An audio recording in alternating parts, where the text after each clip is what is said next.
Hey, what's going on everyone? In this video, I will show you how to fast forward a replay in World of Warships. First, open your replay file like normal. Just double click the replay and then it will open up Steam.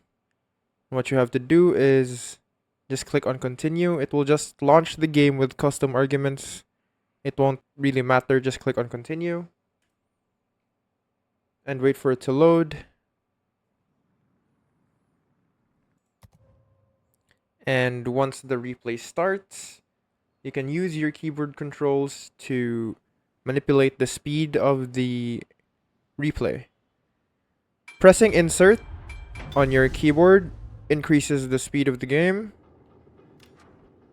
as you can see here.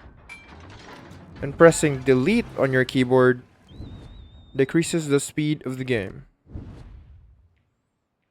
as you can see here. To pause or play the replay, press the spacebar. And as you can see here, the game has paused, or the replay has paused rather. And if I press the spacebar again, it will resume. So the main controls are insert to fast forward, delete to slow down, or spacebar to pause and play. You can quickly use these to skip the boring parts and jump to the action. That's it. Now you know how to fast forward your World of Warships replays quickly and easily.